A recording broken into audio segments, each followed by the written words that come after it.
doanya mengalir, namanya sesuai dengan harapan, maka orang tua itu tidak sulit lagi untuk merawatnya. Setelah itu Allah yang berkenan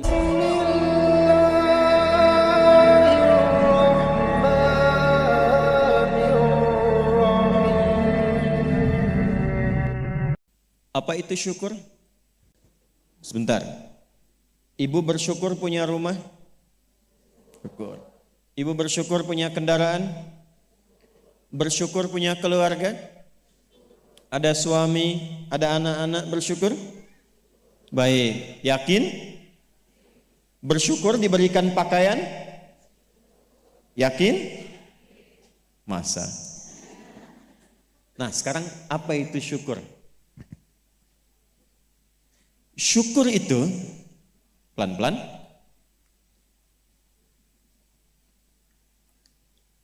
syukur itu upaya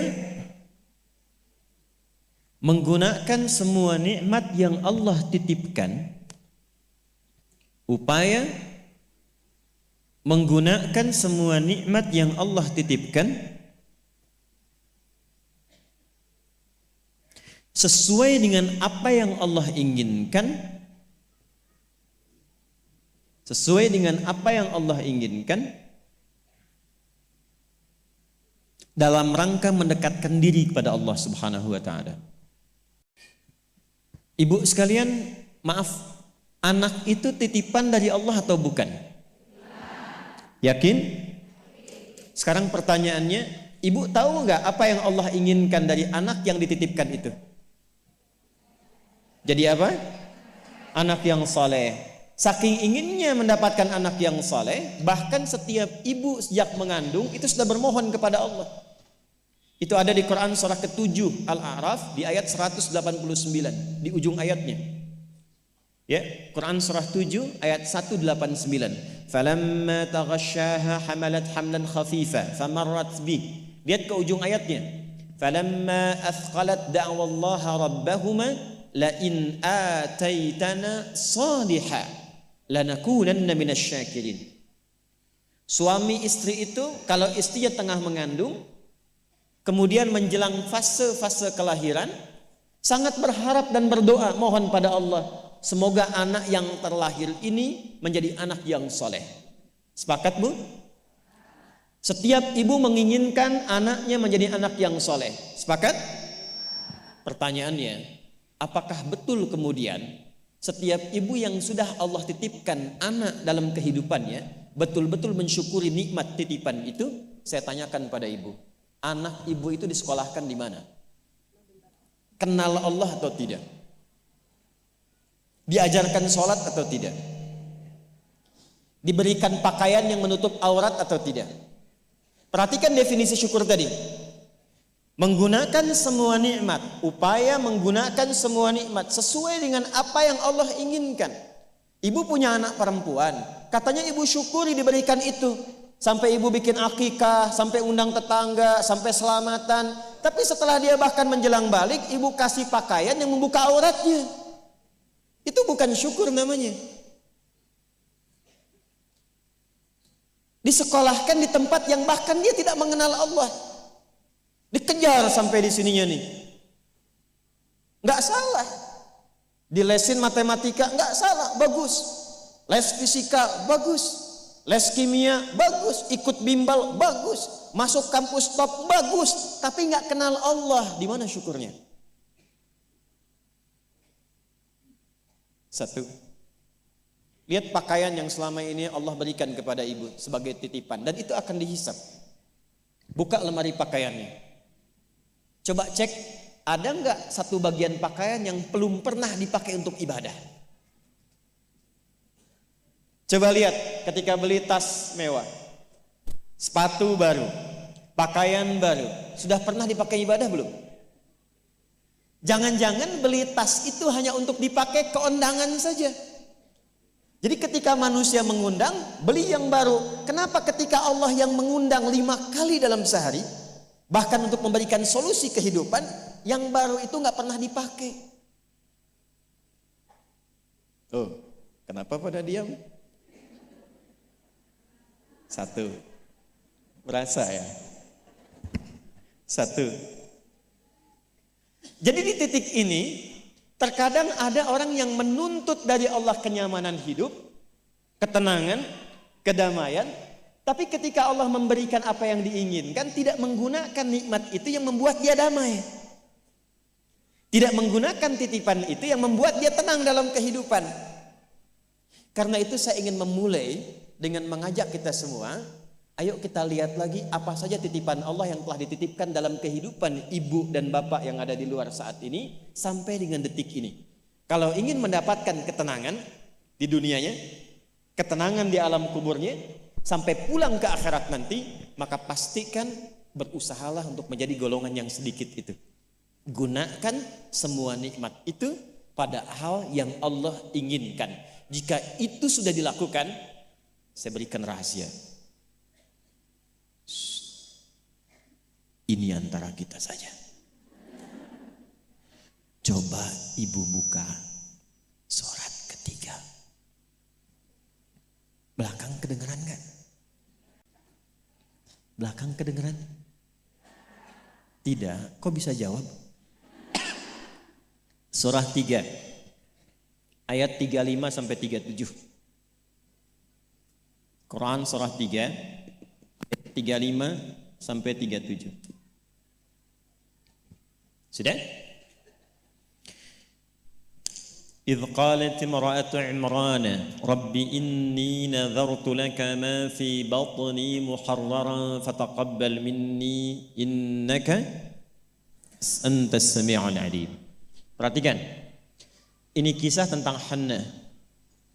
Saya hanya akan ambil kisah ibu saja dalam Quran. Hannah itu istrinya Imran alaihi wassalam. Nanti punya saudari namanya Eliasobat. Orang barat menyebutnya Elizabeth. Betul, Elizabeth itu bahasa sananya untuk Eliasobat itu saudarinya Hannah. Nanti nikahnya Elizabeth dengan Nabi Zakaria. Hannah nikahnya dengan Imran. Ketika Hannah mengandung, sepakat suami istri ini ingin mensyukuri nikmat kandungan itu dengan mengharapkan lahirnya anak yang soleh. Maka apa yang terjadi? Untuk mendapatkan soleh itu maka dibuat persiapan. Ini hukum umum, Bu. Ibu kalau misalnya ingin memasukkan anaknya ke sekolah tertentu, kan disiapkan dulu ya dari awal. Ya, sekolahnya di mana, yang dibutuhkan apa, sebelum masuk udah siap-siap. Biayanya berapa, perlengkapannya apa, disiapkan jauh sebelum masuk. Begitu kan ya? Maka Hannah dan suaminya sudah menyiapkan. Nanti kalau anak ini terlahir, disiapkan tempat khusus supaya dia betul-betul menjadi anak yang soleh. Namanya mihrab. Mihrab itu tempat yang dikhususkan untuk bisa fokus ibadah, bertakarub kepada Allah saja. Nanti harus ada yang merawat. Yang mengajar, yang merawat itu harus orang yang paling soleh dan pintar di zamannya. Yang ketiga, disupport banyak doa. Dua-duanya sudah kompak. Siapapun yang kalau anak ini lahir masih hidup, entah ayah atau ibunya, teruskan cita-cita yang sudah menjadi komitmen ini. Maka ketika kandungan itu terus membesar dan siap menjelang persalinan, Imran meninggal. Jadi Imran itu meninggal dan Maryam nanti lahir dalam keadaan yatim. Maka lahirlah Maryam. Apakah ketika Maryamnya lahir, ayahnya sudah tidak ada, ibunya berhenti dari cita-cita yang sebelumnya menjadi komitmen? Tidak. Diteruskan itu. Maka ketika terlahir itulah kemudian apa yang sudah disepakati, berikan nama sesuai dengan harapan, isi dengan doa, siapkan tempat yang ingin diarahkan sesuai dengan cita-cita. Maka ayat 36-nya, falamma wada'atha qalat rabbi inni wada'tuha untha wallahu a'lamu bima wada'at wa laysa dzakaru kal untha. Harapannya lahir anak, kalau perempuan dia anak yang salihah, menjaga diri, menjauhkan dari perbuatan yang tercela, mendekat diri kepada Allah. Maka semua makna ini diwakili oleh satu nama, namanya Maryam. Maryam itu perempuan terhormat yang dekat dengan Allah. Kemudian setelah itu apa? wa inni u'idzuha bika wa dzurriyyataha minasyaitonir rajim. Didoain terus, Bu. Didoakan. Setelah itu apa? Dipilihkan sesuai amanat dan kesepakatan dengan suami, cari orang paling pintar dan paling soleh. Dulu banyak yang berebut. Singkatnya terpilihlah Nabi Zakaria alaihissalam. Setelah itu apa? Buatkan tempat yang mendukung anak ini menjadi soleh dan dekat dengan Allah. Maka dibuatkan mihrab. Apa yang terjadi? Ketika mihrabnya sudah siap, yang mendidiknya sudah siap, doanya mengalir, namanya sesuai dengan harapan, maka orang tua itu tidak sulit lagi untuk merawatnya. Setelah itu Allah yang berkenan memperhatikan sampai tumbuh dewasanya. Perhatikan ayat 37-nya. Fataqabbalaha rabbuha biqabulin hasanin wa ambataha nabatan hasana wa kaffalaha Zakaria. Satu, Zakariyanya ada. Kullama dakhala 'alaiha Zakaria al-mihrab.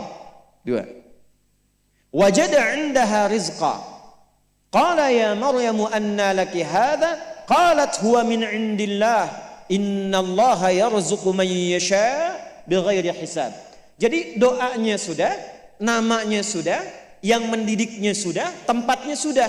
Kalau itu 4 terpenuhi, kata Allah, kamu hei Hannah, gak usah lelah lagi merawat anakmu itu. Biarkan aku dengan kehendakku yang memudahkan semua perawatan anakmu sampai tumbuh dewasa. Demi Allah, Bu, setiap butuh apapun, orang tuanya tidak susah. Setiap akan diantar makanan, makanan sudah ada. Mau diantar pakaian, pakaian sudah ada. Dan semua pertumbuhannya langsung diperhatikan oleh Allah. Jadi ketika syukur itu diterapkan dalam kehidupan, maka seorang hamba akan beralih dari hamba biasa statusnya menjadi hamba yang istimewa di hadapan Allah Subhanahu wa taala. Ini yang ingin saya contohkan. Bersyukur itu bukan hanya sekedar mengungkapkan alhamdulillah atas nikmat yang diperoleh, tapi ada peluang untuk menambah nikmat-nikmat lanjutan. Ini ayat ini yang menginspirasi Al-Imam Asy-Syafi'i, Imam Ahmad bin Hanbal. Tidak banyak orang tahu Imam Syafi'i itu single parent, Bu, ibunya. Imam Ahmad bin Hanbal itu single parent. Jadi begitu dititipkan anak laki-laki Imam Ahmad, bapaknya meninggal, ibunya yang gendong sana sini. Musim dingin, dimasakin air. Kan belum ada water heater waktu itu. Dimasakin, Bu, malam-malam. Diwuduin pakai air hangat. Digendong oleh ibunya ke masjid. Ke halakoh-halakoh para ulama, disimpan, selesai digendong, dibawa lagi. Apa yang terjadi? Ketika semua nikmat dititipkan anak itu disyukuri sesuai dengan apa yang Allah kehendaki, jadilah Imam Ahmad. Ibu kenal Imam Al-Bukhari? Ayo bilang kenal. Ini juga sama, single parent. Bahkan lebih dahsyat lagi, Imam Al-Bukhari itu saat lahir ayahnya meninggal, usia 2 tahun matanya buta. Dan dokter mengatakan pada masa itu, ini buta permanen, gak akan sembuh. Apa yang menjadikan kemudian matanya sembuh sampai jadi orang paling hebat di zamannya dan melahirkan karya besar Sahih Al-Bukhari. Wa qalilun min ibadiyasy syakur. Ibunya. Jadi betul-betul mensyukuri nikmat diberikan seorang anak, dititipkan seorang anak. Jadi gak pernah lihat, Bu. Jangan lihat kata orang, ini anak si fulan, misalnya si fulana ini kurang begini. Anak si fulanah autis, anak si fulanah begini, enggak ada. Enggak ada satu anak pun terlahir yang tidak punya keistimewaan, itu tidak ada. Tanamkan pada hati yang paling dalam. Dalam kondisi apapun Allah menitipkan anak pada ibu, itu ada keistimewaan di dalamnya yang menyempurnakan kebahagiaan dalam rumah tangga. Pernah ada seorang ibu, karena begitu terlahir anaknya divonis lumpuh otak, cerebral palsy, lumpuh otak. Saya katakan, hei, belum tentu itu jadi kekurangan. Boleh jadi Allah titipkan satu kelebihan di balik anak itu yang belum terbuka sekarang. Coba bacain Quran terus. Dibacakan Quran, bacain Quran, bacain Quran. Begitu anak itu mulai bisa bicara, yang keluar Quran. Begitu dicek oleh seorang ustadz, ternyata anak itu sudah hafal Quran 30 juz. 30 juz.